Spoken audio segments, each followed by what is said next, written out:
Hey, it's Rod Yates. Welcome to Mastering Events, an Audience Republic podcast. Each episode, I'll be talking to some of the world's most accomplished event professionals to discover how they got where they are today, the lessons they've learned throughout that journey, and their insights around event marketing and maximizing ticket sales.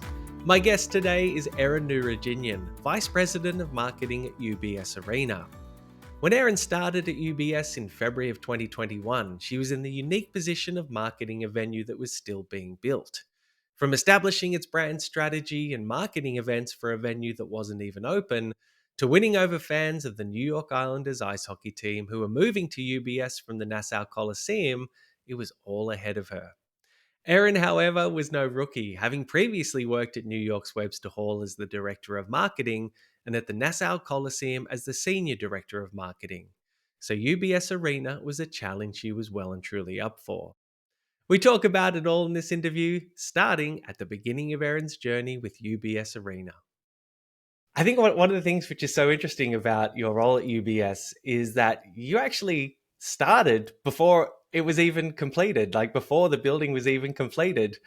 When do you think back to some of your key marketing goals, just in those early stages, about how you wanted to establish the venue and its brand for organizers, but for fans alike, what were those key basic goals? Yeah, so I started about 10 months before we opened, almost a year. And early on, there was a lot of history at Belmont Park before we came along. And so, kind of continuing that history, it was an aviation center. Then it was obviously the horse racing. And so, one of the biggest things for us architecturally, and I can't take credit for that, but it was to make sure that the building didn't look like it was brand new and out of place, but actually it emulates the architecture and the look and feel of the horse racetrack grandstand that was already there, and really bringing in that history.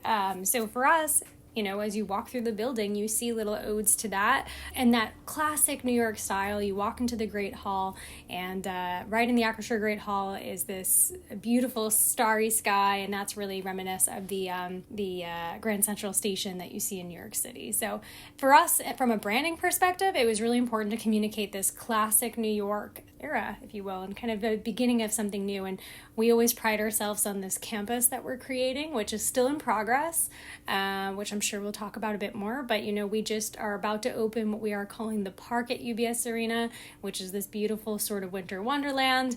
Our garage has opened, and we are opening the Value Retail Village not too far from us, just a short walk on our campus. And we opened a railroad station as well over the last since we opened it. So we've done a lot of work, and we're building this sort of you can shop and you can listen to music and you can maybe see some hockey, and it's kind of all these things come together. Wow. So it's arena is almost not enough these days. Is that the case? Like it's you're building an experience for when people go out there, that there is more that they can do than just see an artist or a sports team. Is that the idea?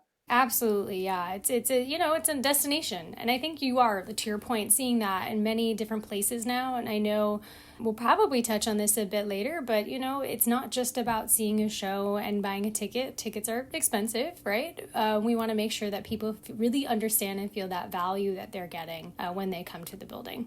So in terms of establishing that idea that this is a part of New York, and that there are certain throwbacks to the period and the location, what were the most effective ways of doing that, of getting that messaging out and that marketing out? Yeah, I mean, we had some really great opportunity as we had opened. We were actually coming off of a fantastic run as a team. So that helped really give us a lot of buzz. And, in many ways, the team was looking for their next new home. And there was a lot of features and things that in their former home, which is actually my former home as well. I came from the Nassau Coliseum. There was, some things that building was an older building. There wasn't wide concourses. There weren't enough bathrooms. And so we said, okay, how do we make a new home for this team?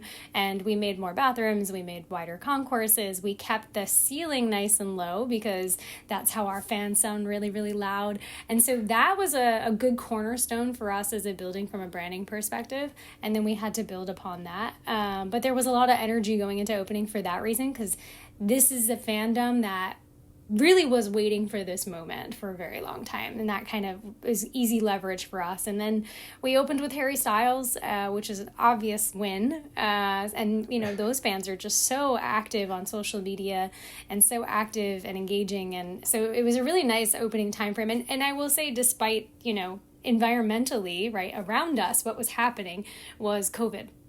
So, it was kind of an interesting time. We had to figure out, okay, we're going to open. It's not going to be like this forever. We have to do testing. This is temporary, but, we were in a bit of a lull, and then all of a sudden there was this wave and this spike again. So it was kind of also trying to navigate environmentally and yet deal with, obviously, the excitement of the building. Right. So I guess part of your marketing then had to be that this is a safe place. Is that right? That the testing procedures are in place? Absolutely, yeah. That was absolutely part of it too. You mentioned the sporting team before, and I think that's the New York Islanders, the ice hockey team. So they had to move location, and you mentioned just then a couple of things that I guess that you put more bathrooms in and wider concourses but kept the ceilings low. But no doubt they had fans who were really attached to their previous venue. I guess it's their home. It has perhaps an emotional connection for them. So you mentioned some things that you perhaps tried to communicate as to why UBS is going to be a better home. What was your other messaging to these fans? Like, how did you get the message to them? Did you flyer their home games? Were there emails? What was the way of convincing these fans that, yeah, you're coming to a nice new place? Great question. I mean, and also I would add that we were made for music, not just built for hockey. And so gaining all those music fans was really important as well, in the way that the building was constructed to accommodate music artists and family and whatnot. And so for us on the team side, and they kind of lead up those efforts, that's not necessarily my day-to-day, but it was about showing them, we've been listening. We know that you've been wanting a new home, and we're going to make that come to life. And so they did that by way of their email list and their institutional assets, as well as, out-of-home advertising and whatnot. And we did the same, right? We had an opening budget that we had worked with.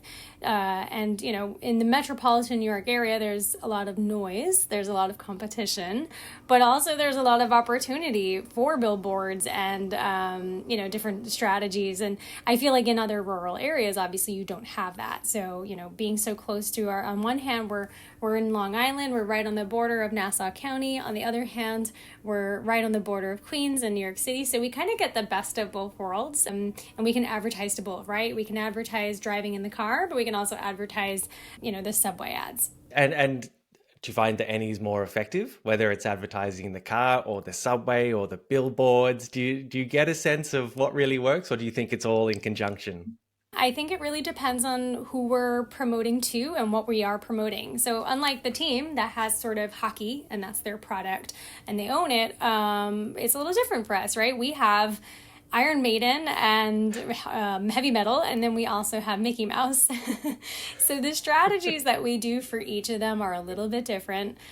We find that particularly with our family shows, those are millennial moms now.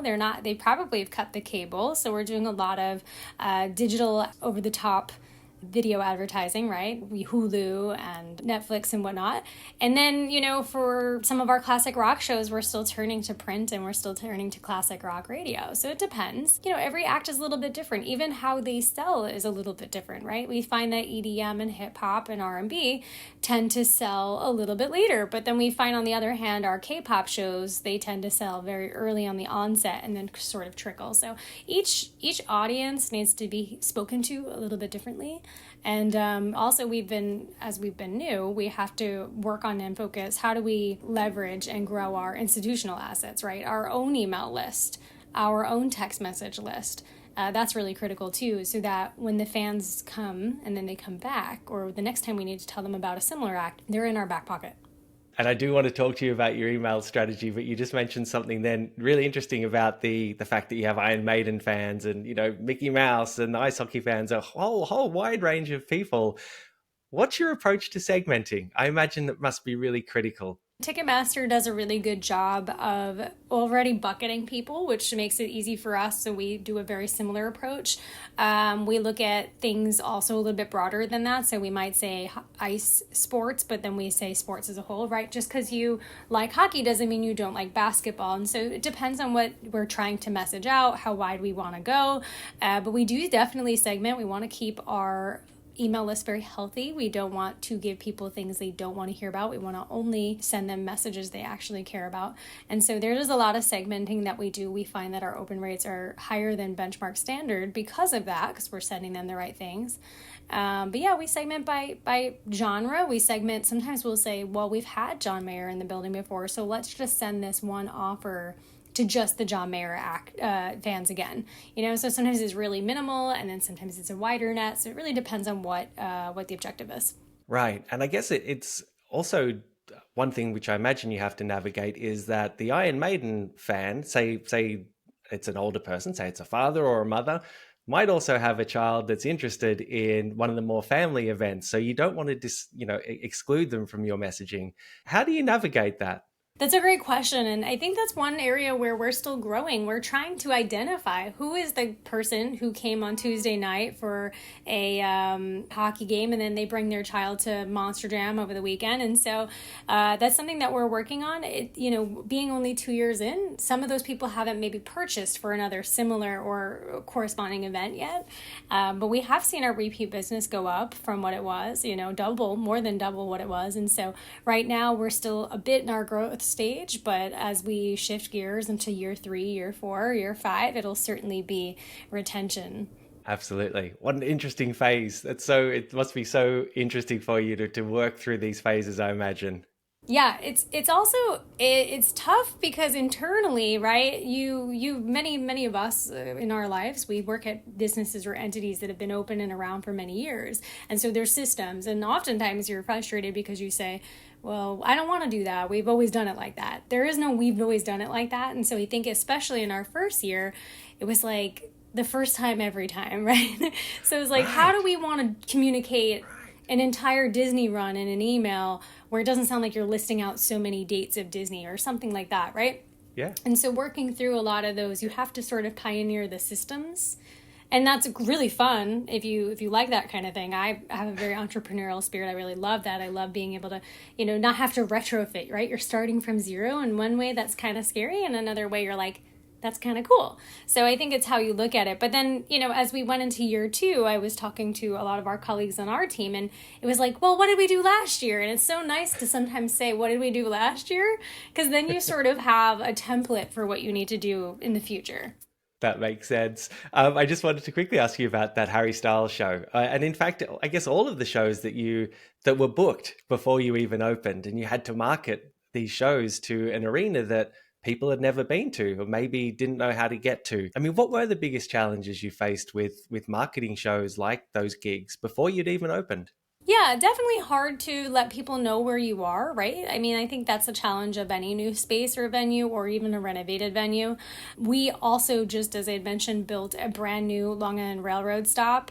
So that stop didn't exist before. So you had to kind of program people to understand that we have a new stop on a new, on the line. And at the first, it was still somewhat under construction. So some pieces of the puzzle, so to speak, were still being completed. Now we're fully completed, but also letting people understand that it's a commuter line, which means the benefit is that it runs more frequently than just for our events, which is really nice for fans. Some of them may say, I got to work in Manhattan, but I want to see a show on a Tuesday night, right? So it kind of is a bit more convenient. So that's certainly hard, right? Any new venue, would have that struggle. Like I said, environmentally with COVID, that was tough. I think the struggles that we had are not really struggles because I think any new venue would go through these exact same steps. In terms of communicating that information, there's we have a railway, we have a rail stop right here. Was that done when someone bought a ticket? Was it on the ticketing page so people could understand that before buying a ticket? When did you find the best place to communicate those transport options? Great question. We certainly have it everywhere. So we have it on we have what we call our Know Before You Go page. We also have a Plan Your Trip page. Both of those live within our website and are very comprehensive on all different ways to get to the building, including but not limited to the Metro Transit. We also have a chat bot, so if people have any questions, they can chat with the little bot on the bottom of the corner of the screen. We have our app as another channel. We just launched in the last 8 months our text messaging platform, and then we send a lot of automated emails. So if you're a buyer, we see that you haven't made plans yet, you haven't purchased a parking or anything, you probably haven't made your plans, 10 days out before the event, we'll send you our transportation options. Hey, your event is coming up in 10 days. We hope you're as excited as we are. Here's some options for you to consider. And then we also send about 24 hours before another Know Before You Go that's just specific to everything. It's not just specific, to transportation, but really everything about your experience, right? Here's where you can get some food, and here's what entrance you should use to make sure that you're having the most flawless, seamless, amazing experience that you possibly can. So there's a lot of different touch points that we use in the journey from the time that you are even thinking about buying a ticket until the day of the show. And then once a fan has bought a ticket and they're inside the venue, do you ever offer any sort of surprise and delight experiences once someone has actually entered? Well, kudos to our ushers and our amazing guest services team, because they've done a really good job at getting involved and making sure that this is a very fun experience. And they're not just like stuffy ushers that check your ticket. Like, they have gotten a lot of social accolades, I'll say, particularly for our Bruce Springsteen show and one of our K-pop shows. I think it might have been Suga, where we have fans, particularly with Suga, right? They're lined up, they're ready to go at as early as 6 a.m.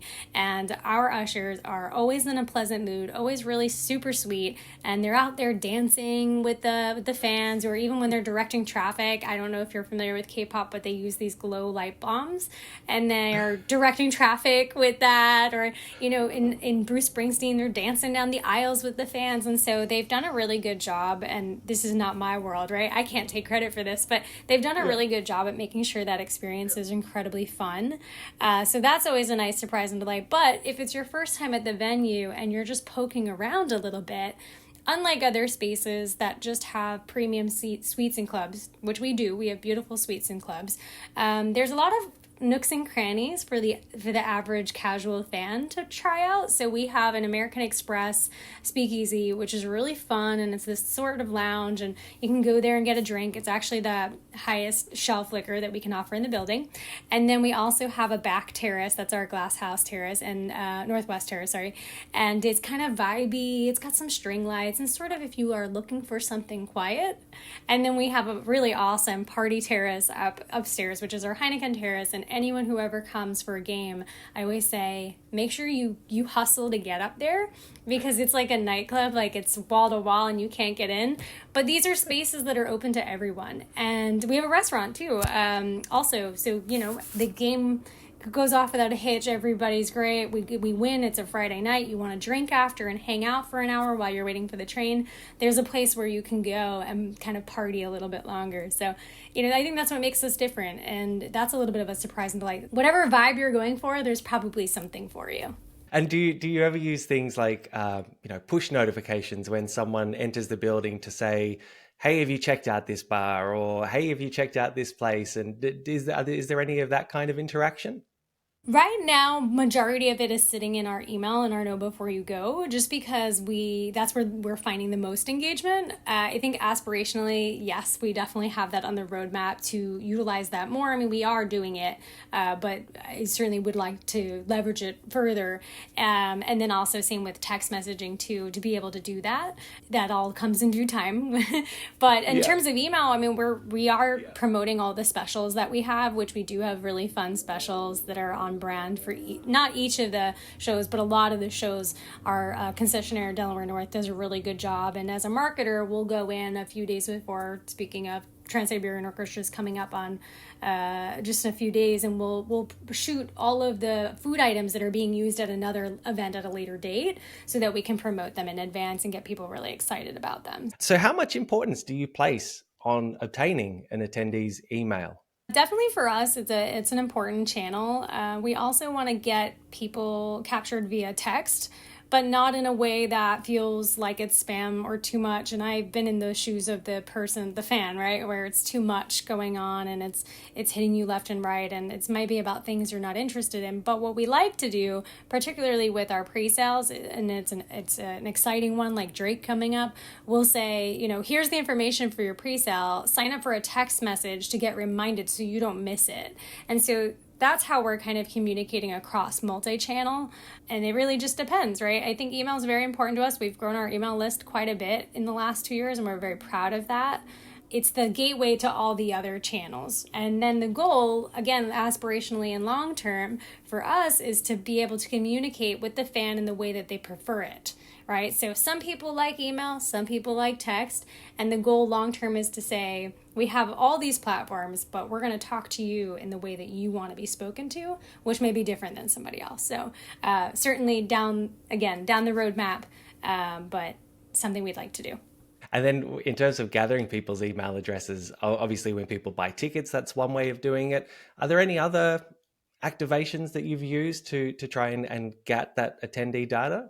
Absolutely. We do a lot of contesting because we want to make sure we're giving back. Right now we're running our 12 days of giveaways promo, which is really fun. And we were able to get our partners involved, which was really nice this year. So we have a burger partner and they're doing a gift card to several of their locations.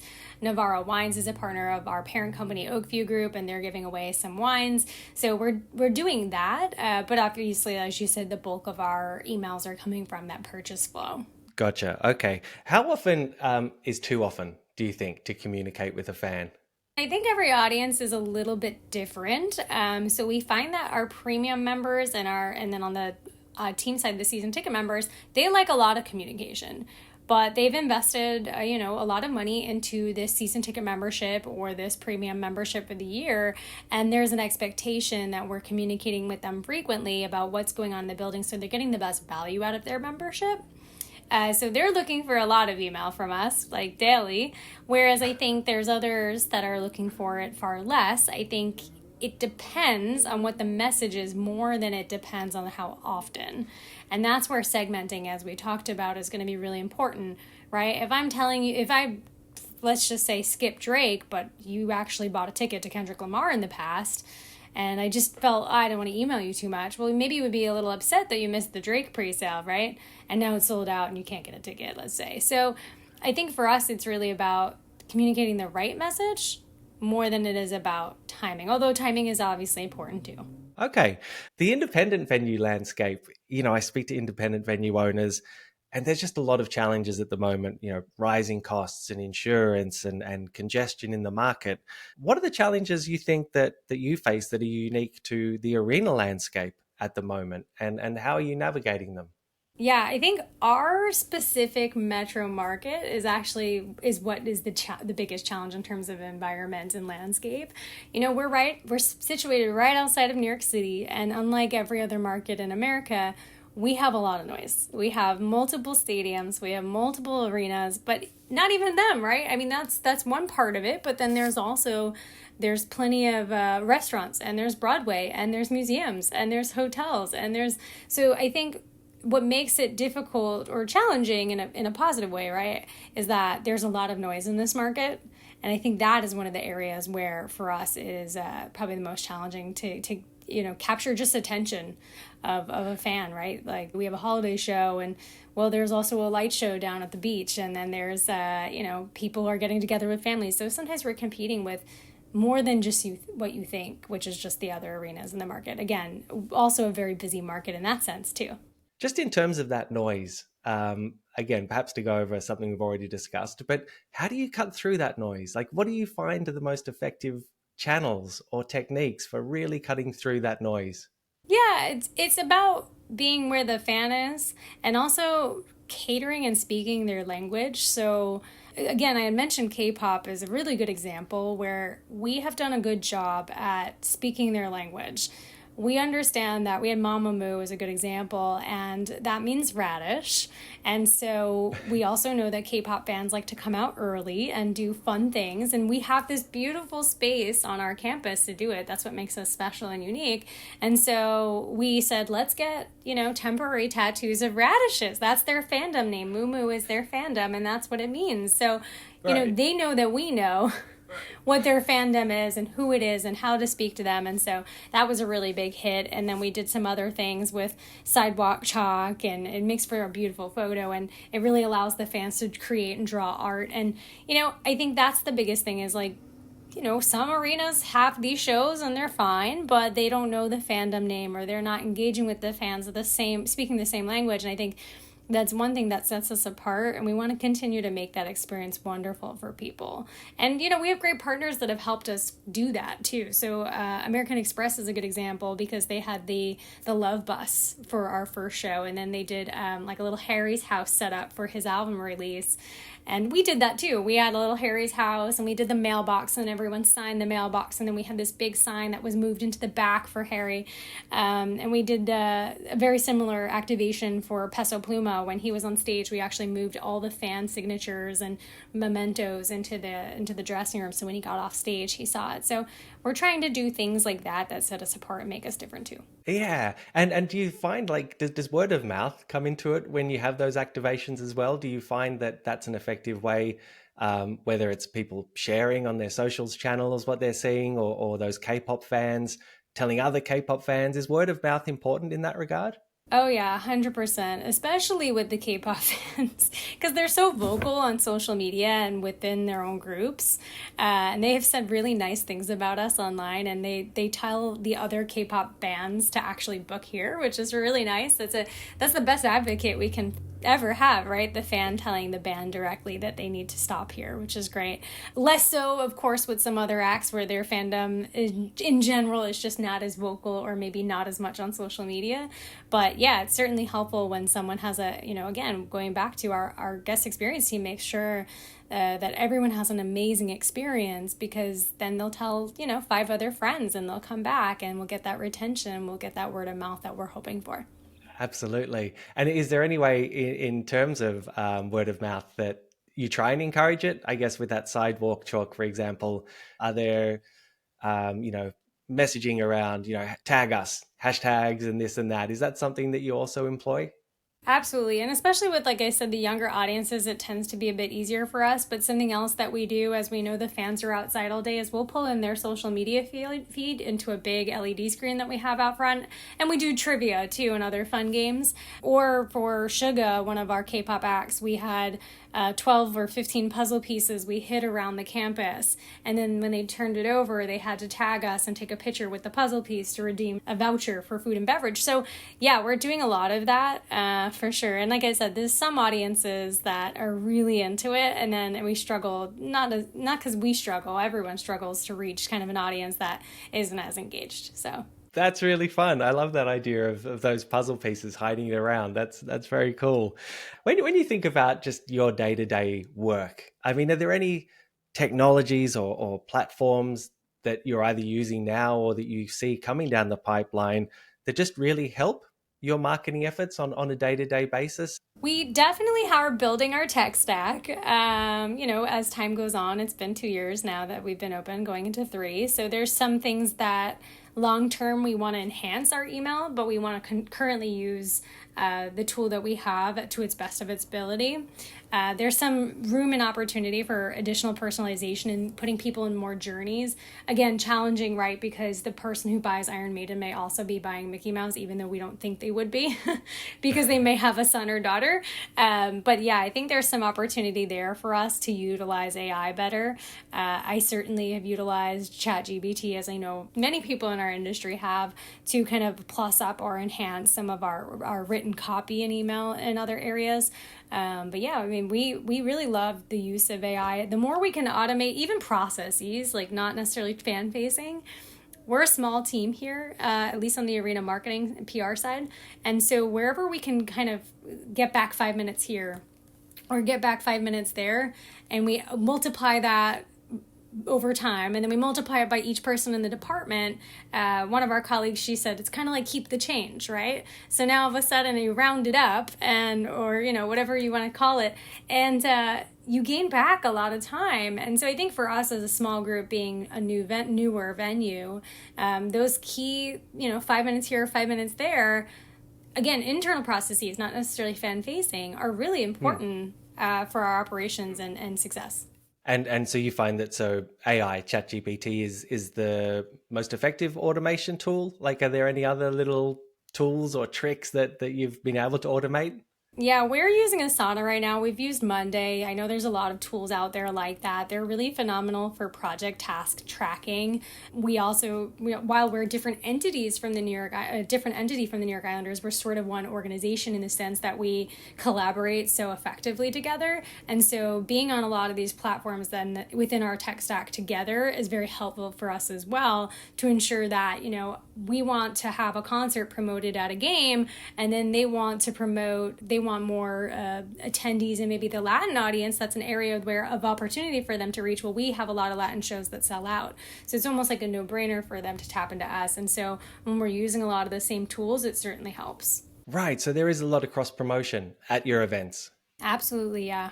Is that through, you might just put that on the big screen, or I'm just trying to think, at once someone enters the venue, how can they see what else is coming up? Yeah, so they're essentially a home tenant, so they get a lot of airtime, so to speak, on our website, right? All their games are listed there, but for all of their initiatives that are maybe not necessarily a game, so they have a merchandise store and they want to do a retail offer, we'll send that to our sports fans or fans that have purchased hockey before. And then for us, during their games, they've been so kind to be supportive of our events, and we have, ice projections of our different shows, and within their technology that they're leveraging, we have the PA announcer say, hey, we have this great show coming up with Zach Bryan, or yes, of course, the LEDs outside street to see it. We might have a lucky seat winner. So there's a lot of different ways that we integrate the two together, and it's nice because in a lot of ways we sort of sit within the same house, so to speak. And I know a lot of other buildings are not like that, right? A lot of venues, it's a pure home tenant. It's a little bit different. Our ownership structure is a little bit different, and it leads to really great success for us because, we just nudge our teammate and say, hey, I need a little help on this show, or hey, I think this is going to be a really big show for us. We can do a giveaway to help you grow your list, right? So it's really a nice working relationship that we have with the team. Yeah, nice one. And I know that UBS incorporates a sustainable element into the building, but also has a deep social responsibility as well. I know you've got your supplier diversity program, and I know you've worked with experts to try and sort of minimize the environmental impact of the arena. Do you incorporate any of those facets into your marketing? Are they important parts of what the arena stands for in the brand? Absolutely. And we find that it's not just the fans and the front forward facing, but it's the bands too. We have had some artists in the past, like Billie Eilish, for example, who is very passionate about sustainability. So it's really important that we are doing our due diligence and not just saying we're going to do something, but actually doing it. For those who are not familiar with our sustainability efforts, we do have a space within the arena that's a big giant wall, kind of explaining all the different things that we do, and it also has statistics of how many cars were taken off the road, how many pounds of food did not go to waste, right? So that were maybe went to compost and whatnot. So there's a lot of education, I think, for a lot of our fans that maybe aren't familiar with what we're doing. We are LEED certified, which we're very proud of. We are a founding member of Goal, which we're very proud of. We're working towards our zero waste certification, so coming soon. But yeah, a lot of really good stuff on the horizon. We just created our framework of where we want to be, again, aspirationally. We're still young, and all the goals that align against those. And so we're really proud of that. We've had great success already with sustainability in our efforts. And honestly, the possibilities are endless because there's so many more things, again, on the roadmap that we want to complete. And it's interesting because you talk to festival promoters, for example, and there seems to be that bigger emphasis put on being environmentally sustainable with festivals. And as you said, the fans are starting to expect it. The artists are becoming more vocal about it. So you're really seeing from the artist space as well that they're actually seeing this as important to them too. Absolutely, yeah. And I've worked with other artists before this at other buildings, same thing. Like it is becoming more popular and they have a lot of choices in our market, right? They can pick our competitors that are just across the pond or just down the road, and we have to put our best foot forward. And again, not going back to being a new building that's not retrofit. We were built more sustainably, which is really cool. And that makes us a great contender to get a show in a very crowded, competitive market. And so we again try to put our best foot forward for all the artists, but the fans too. Nice. You've spoken about some of the sponsors that you work with and some of the activations that you have around the arena. How important are those partnerships and collaborations in your marketing efforts? They're so important to us. UBS is an amazing naming rights partner. I've worked with other naming rights partners at other buildings before that were not as engaged. UBS is really engaged. They raise their hand on, how they can get involved with everything, which is a really nice relationship to have because there's a lot that they can leverage too to help us in our building. I'd mentioned Amex is another really good one for us, and they've made some really fun activations. But really, they're a great way for us to source growth, and awareness that, is great to tap into. UBS are obviously naming rights. We have Dime as well, Dime Bank, and then we have Northwell Health. They have a lot of employees in the area. They're large entities, so they're large organizations. And so we've been able to cultivate these employee lists that we are usually using for pre-sales, but can also use for discounts. So when we have those opportunities, we're giving them that opportunity before the public on sale, or exclusively a certain discount. And it's kind of our way of giving back, but also in turn, obviously it's mutual, right? Because we get to sell more tickets, but it's our way of giving back to those partners too. So it's a really great relationship. Again, I mentioned Burgerology.